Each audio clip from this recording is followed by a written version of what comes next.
Good morning. Monday morning, first day ng school. Ihatid namin si Kulit sa kanya, sa school, sa Don Jose Elementary School. Ayan. First day ng school, ayan, grade 2 na si Kulit. Ayan, ihatid namin siya sa school niya, sa Don Jose Henares Elementary School. Prepare na siya. Pabihis na. Prepare na siya. Pasok. Ayan o. So, ayan, natin na namin siya. Tapos, mamaya hapon na uwi niyan. So, ano oras papasok? Alas 11? 11:30 ang time. Siyempre 11 ako nandun na. 11:30 ang time nila. So, mahal pa naman. 10:36 pa lang. So, kailangan bago mag 11:30, mga 11, kailangan nandun na. So, maaga pa, malapit lang naman kasi yung eskwelahan niya.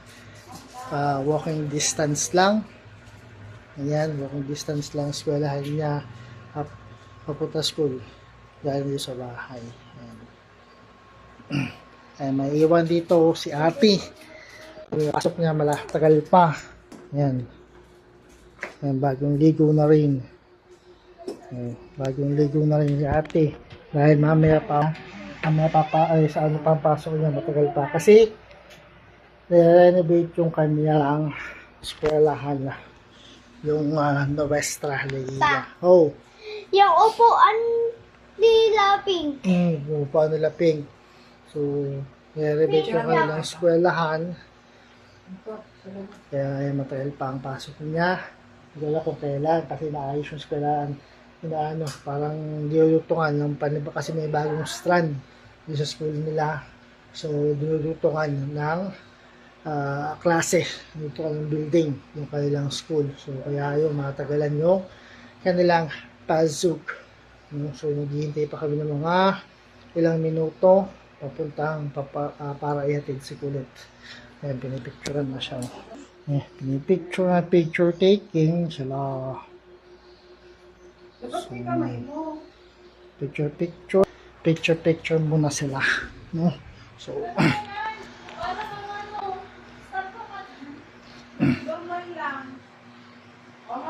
ayan, so mamaya na lang ulit pag-hatid na natin sila sa school niya.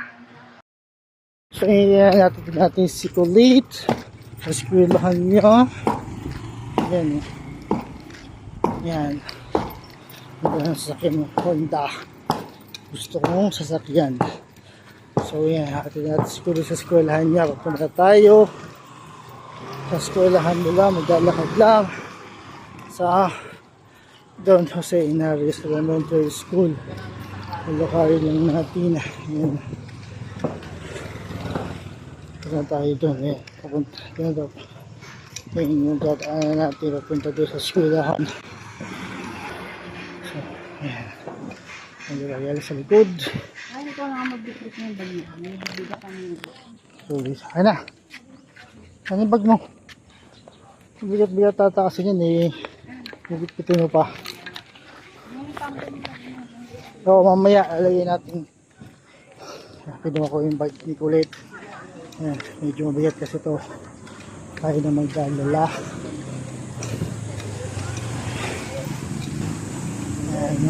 First day at school, grade 2 na si Kulit. Ayan pa, galasal sila. Kaya ito tayo doon medyo layo at takot kasi yung ating lalakay papunta doon sa eskwelahan nila.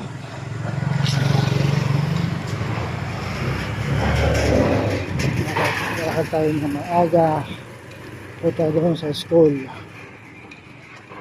Na kami sa eskwelahan sa Jose Henares Elementary School. Dito yung papunta ng eskwelahan nila yan. Nakatin namin yan papunta doon sa eskwelahan nila.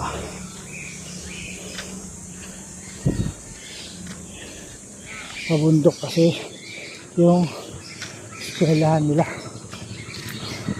Napunta na lang bundok yung school.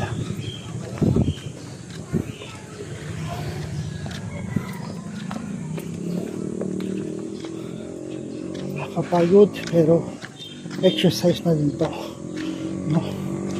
Ayan, yung blue na yan, yung blue na yan, yan yung blue bakod na yan, yan yung eskwelahan nila.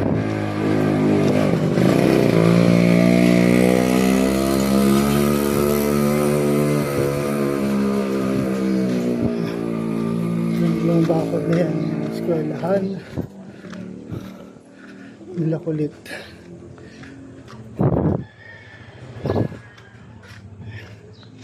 Yan, yan ang kanyang eskwelahan. Hanggang kung si Inares Elementary School. Yan, yan ang eskwelahan.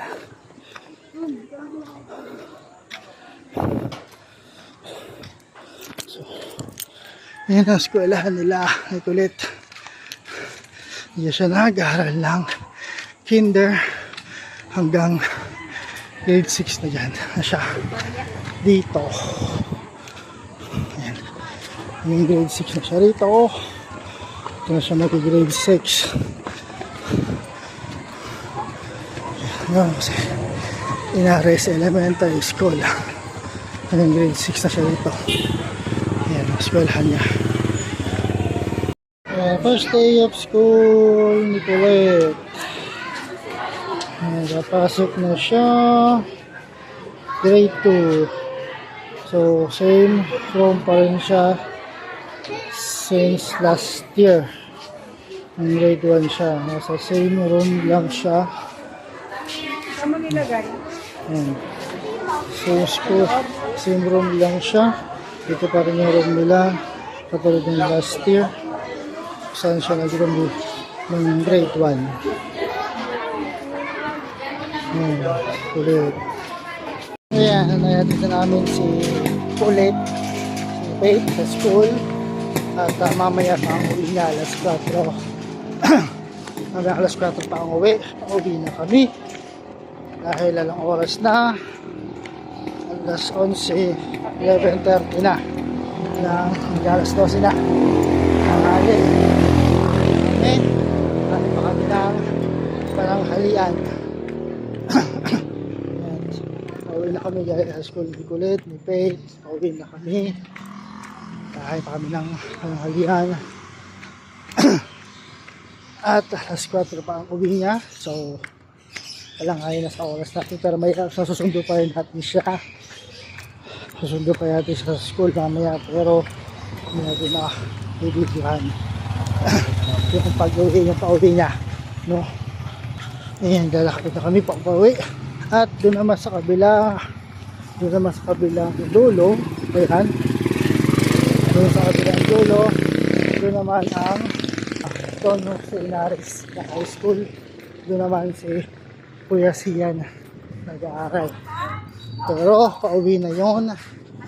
Ayan, alas 12 ang uwian nila. Maya pauwi na yun. Dahil pang umaga naman siya.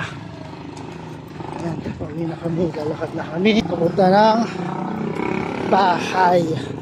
At kakain ng pananghalian.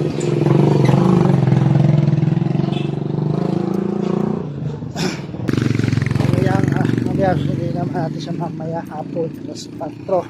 So mga 3:45 tayo aalis para sundin si Kulit.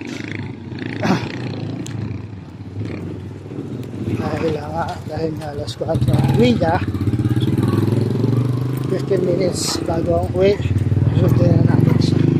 Sundin ko na siya ngayong hapon. Pauwi na kami. Yan, lalakad na pauwi. Yan ang Restorenas. Hanggang dyan simula yan sa likod natin hanggang doon sa aming bahay. Yan, mga bakanting lote dito. Ang lote dito, wala kung may agad niya, pero malaking lote yan.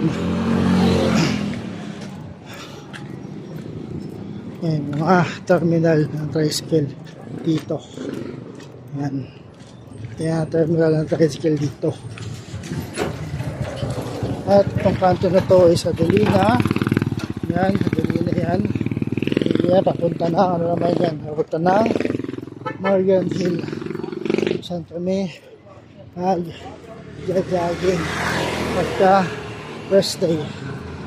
So yung kanto na yon is yung Adelina Street, pababa at pataas, papunta ng Marian Hill kung saan kami nag-jogging sa umaga pagka walang pasok.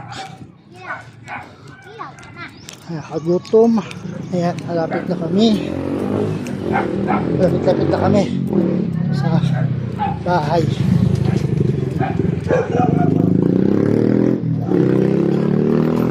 Ayan, yung kanto na yun kami. Yung mga nagdiligpit na ang kanilang paninda dahil panghaling tapat na, umabas na lang pananghalian, kaya nagliligpit na siya. Ayan, may bakas pa ng jet sa taas. So yan, mangga at kay Mito. Ayan naman, puno ng mangga. Yan, malaki yan, yan ang puno ng mangga. So ayan, pauwi na kami. Bukas naman ulit para sa ating exercise bukas ng umaga. Mamaya pasok na tayo. So pagkakalit ng pagsundo kay ulit, tayo naman papasok naman sa trabaho. Ayan, asawa ko. So bukas na lang ulit mga boss sa ating exercise.